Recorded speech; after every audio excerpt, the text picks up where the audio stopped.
The starting point, first point I want to make is that we have been, we believe, and very supportive and tolerant of peaceful protest, and we protect that always. The university is a place for discussion and debate, and we jealously guard that. And I think our track record of the last year of dealing with Rhodes Must Fall and Fees Must Fall protests has demonstrated that we have always been open and always made space for that. We draw the line at criminality and violence, and that is what has happened last night, and it's why we have acted firmly and strongly.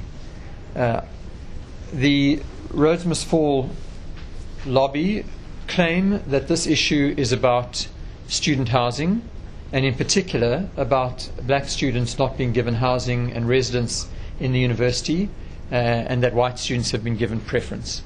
I want to say that that is completely wrong.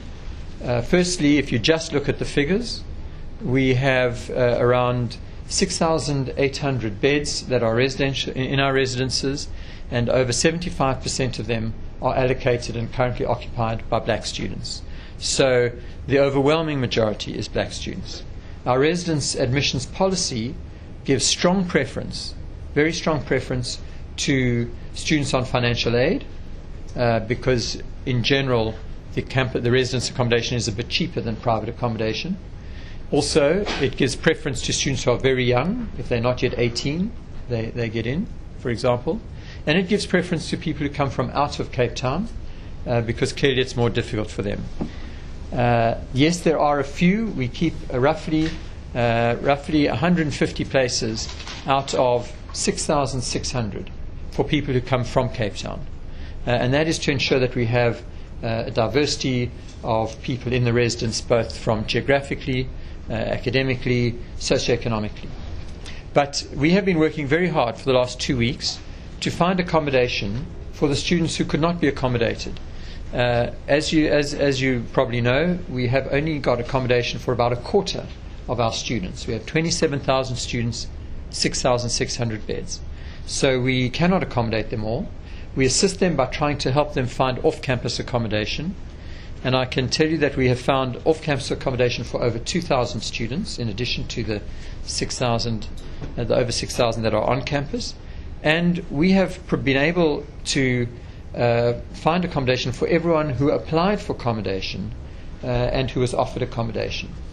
There are some people who did not apply and arrived, or some people who applied and were told we didn't have accommodation, who have not yet been accommodated. And those students we have in temporary accommodation while we are helping look for accommodation. There are about 50 students in temporary accommodation.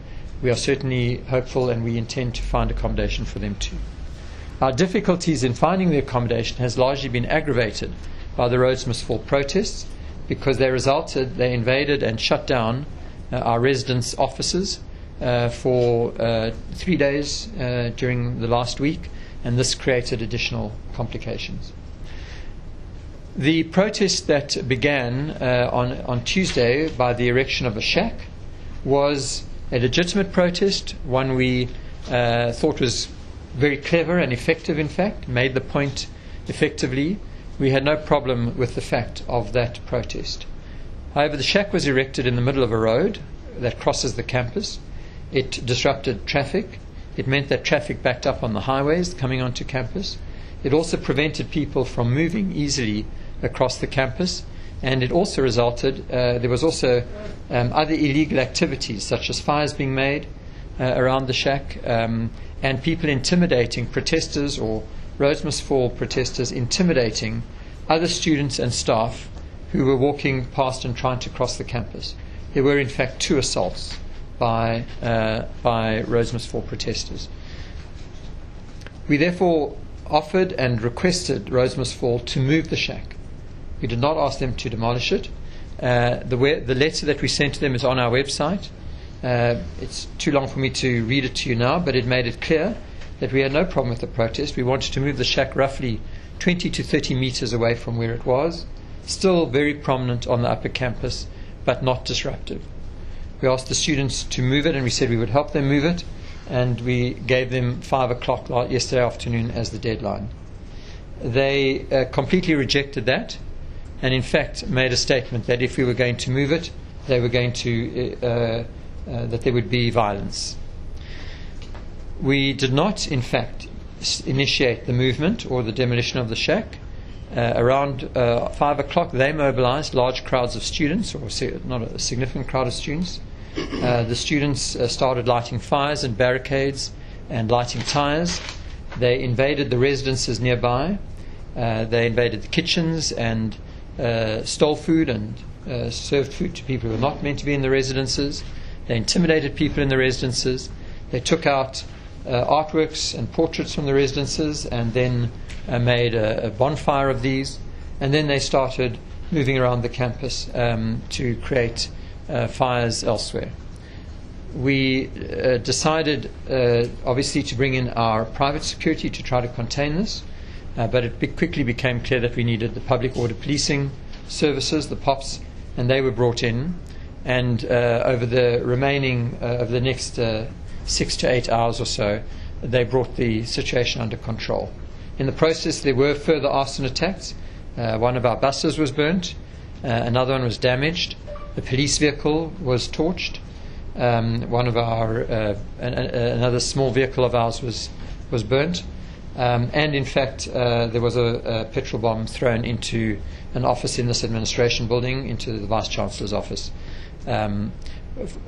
Damage fortunately contained into that office. The situation now is that the campus, we have restored order. The campus is open. All lectures are continuing. The mess has largely been cleared up. We have suspended those who we identified who were students have been suspended. In a previous statement, I said 8 people were suspended. 2 of them turn out now not to be registered this year, so therefore it would be 6 that would be suspended. And we have laid charges. The police arrested 8 people. We don't know who they are, so we don't know if there's any overlap. We have laid charges with the police as well, and disciplinary charges for the acts of criminality. We hope that students will recognize that that is not an acceptable form of protest, that and that they will not align themselves with this, and they will recognize that they put their futures at risk.